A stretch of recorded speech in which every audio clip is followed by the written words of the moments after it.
Salut à toi, frères et sœurs, quelle que soit la position géographique dans laquelle tu te trouves, donc quel que soit le pays où tu te trouves, je te salue dans le nom de Christ Jésus et je viens vers toi juste pour un temps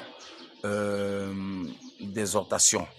Alors ici, je vais répondre par la grâce du Seigneur à une de nos sœurs qui a posé une question, et une très belle question.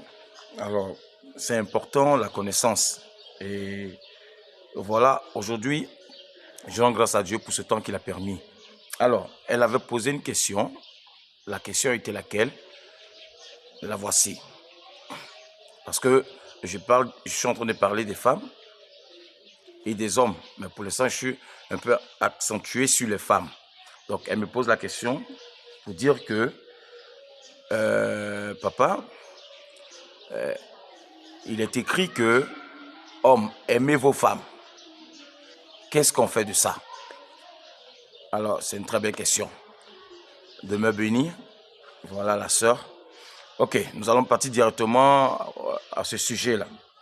Donc, nous prenons le livre de Colossiens, chapitre 3, à partir du verset, on va commencer au 18 d'abord, d'accord? Donc, il est écrit, femmes, soyez soumises à vos maris comme il convient dans le Seigneur, dans le Seigneur, dans le Christ, dans le royaume. Ok, donc on se comprend. Et au verset 19, il est écrit, Marie, aimez vos femmes et ne vous aigrissez pas contre elles. Donc, je vais juste ajouter quelque chose. C'est vrai que c'est ce qu'on est, mais je vais ajouter quelque chose. Il est écrit, enfants, obéissez en toutes choses à vos parents, car cela est agréable dans le Seigneur. Bon, là, c'est juste une parenthèse par rapport à ce que j'avais dit, par rapport aux enfants. On va revenir dessus. Alors, la question, elle est bonne. Il est écrit que Marie, aimez vos femmes dans le Seigneur. C'est vrai, parce que les maris qui sont chrétiens le savent, ils savent bien cette phrase-là. Même il y a des pasteurs qui savent bien cette phrase-là.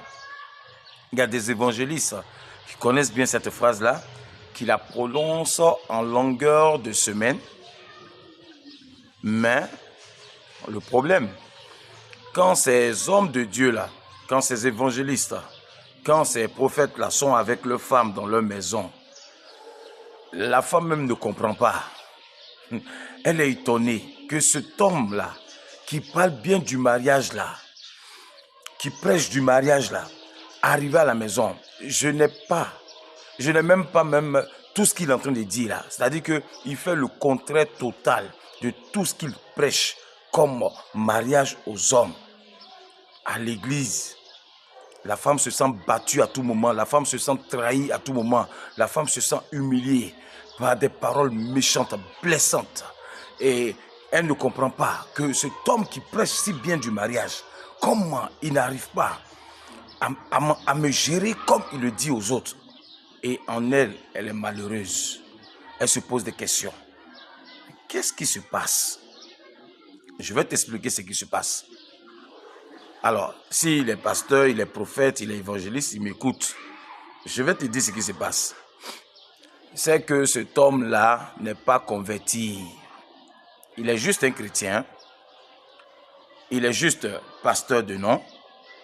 Il est juste évangéliste de nom, mais il n'est pas converti. Ça peut te choquer, ça peut te faire mal, mais si toi-même tu vis ça là, tu vas comprendre ce que je dis en ton propre intérieur. Oui. Écoute bien, Jésus a mentionné quelque part. Il a dit à des serviteurs de Dieu qui l'ont dit, à lui Jésus, que n'est-ce pas en ton nom que nous avons délivré, n'est-ce pas en ton nom que nous avons chassé les démons? Qu'est-ce que le Maître leur a répondu? Qu'est-ce que le Christ leur a répondu? Il a dit, éloignez-vous de moi, vous qui commettez l'iniquité. Éloignez-vous de moi, vous qui commettez l'iniquité. Je ne vous ai jamais connu. Donc, regardez, ces hommes qui se font appeler des hommes de Dieu, qui vivent dans le péché, Christ leur dit que je ne vous ai jamais connus. Pourquoi? Parce que ces hommes-là prenaient la facette de l'Église pour se couvrir, alors qu'à l'intérieur, ils n'obéissaient pas à la parole. Ils n'étaient pas convertis. Est-ce que vous comprenez? Ou bien d'autres sont bons, mais ils sont rentrés dans le péché et ils ne veulent plus sortir et ils sont compromis par le péché là, par les œuvres du péché, et ils prêchent autre chose parce que eux-mêmes sont plongés dans le péché. Alors, c'est pour te dire, ils ne sont pas convertis. Pourtant, ils savent bien ce mot-là. Ils connaissent bien cette phrase-là. Mais ils ne sont pas encore convertis. Quand quelqu'un n'est pas encore converti, il ne peut pas pratiquer certaines choses. Moi-même là, je suis passé par là, je t'explique.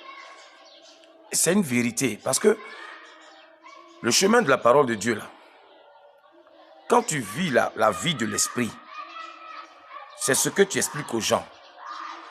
Ce n'est pas ta vie que tu expliques aux gens, mais c'est le chemin que tu as emprunté là. Cette vie que tu empruntes là, qui devient ta vie là, c'est ce que tu expliques aux gens.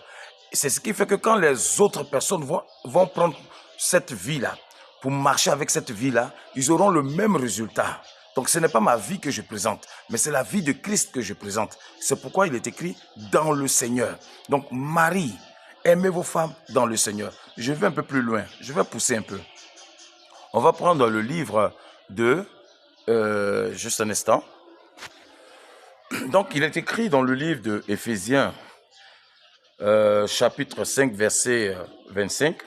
Marie, aimez vos femmes comme Christ a aimé l'Église. Et il s'est livré lui-même pour elle. Donc ici, ça approfondit un peu ce qu'avait dit le livre de Colossiens. Alors, donc, il est dit ici au mari, à un homme qui ne comprend pas ça, il n'a pas, comment on appelle ça, la connaissance de ce que Dieu veut dire. Il peut être chrétien de nom, mais il ne va pas appliquer. Sinon, un homme qui a compris la parole de Dieu, là, même il est fidèle, il est évangile, quel que soit, même enfant de Dieu, quel que soit, s'il a compris ça, il va traiter soigneusement sa femme. S'il sait qui est la femme, il connaît quelle est la femme, et quel est son rôle, qu'est-ce qu'elle doit faire auprès de lui, qu'est-ce qu'elle doit lui apporter. S'il sait ça, je t'assure, il va savoir marcher avec elle. Il va passer son temps à lui donner la joie. Il va passer son temps à lui donner du plaisir. Cette femme-là va se sentir vivre. Elle va sentir qu'elle est en train de vivre auprès d'un homme. Parce qu'il y a des mécanismes en elle que tu dois activer. On va comprendre ça. On est en train de partir. Ça, c'est juste la première partie. Alors, ici, la Bible dit à cet homme-là,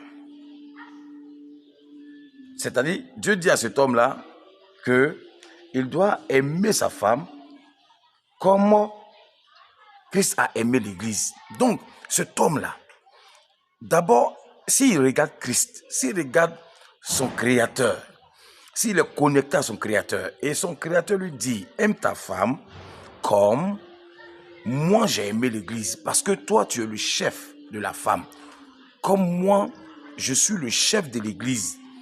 En tant que l'époux de l'Église, regarde comment je traite l'Église. Regarde comment je me suis sacrifié pour elle. J'ai donné ma vie pour elle, pour la récupérer. Et quand je l'ai récupérée, qu'est-ce que je fais de l'Église? Qu'est-ce que je fais de l'épouse? J'enseigne l'épouse par la parole. Je la développe. Je l'emmène à mon niveau. Parce que l'épouse et moi, nous sommes scellés. Au moyen d'un sang qu'on appelle mon sang. Mon sang, j'ai de l'importance à mon sang. Donc, toi, l'homme et la femme, vous êtes scellés dans le mariage au nom du sang de Jésus-Christ. Parce que ce n'est plus le sang du papa et de la maman qui va régner dans la vie de cet enfant-là, homme. Ce n'est plus le sang de la maman et du papa qui va régner dans le sang, dans la vie de cette femme-là. Et les deux, quand ils vont s'unir maintenant, c'est en Christ. qui sont unis. À quel moyen? Au moyen du sang de l'agneau. C'est le sang qui vous unit. Donc le sang qui vous lave dans ce mariage-là, c'est le sang là maintenant qui vous rend un en Christ Jésus. Donc le sang du Seigneur là, c'est ça maintenant qui vous a réconcilié, qui vous unit dans sa présence à lui. Donc il y a ce qu'on appelle un sacrifice, le sang sacrificiel qui vous unit. Vous ne devez pas rompre ce sang sacrificiel. Ce n'est pas le sang humain, ce n'est pas le sang d'un animal, mais c'est le sang de Dieu. C'est ça le mariage. Et ce que Dieu a uni par son sang, personne ne peut séparer. Ni toi l'homme, ni toi la femme, ni celui qui est au dehors. Ça encore, c'est encore des enseignements. Donc, je vais mettre la parenthèse ici parce que je ne vais pas sortir du contexte. Et donc, un homme qui comprend. Waouh!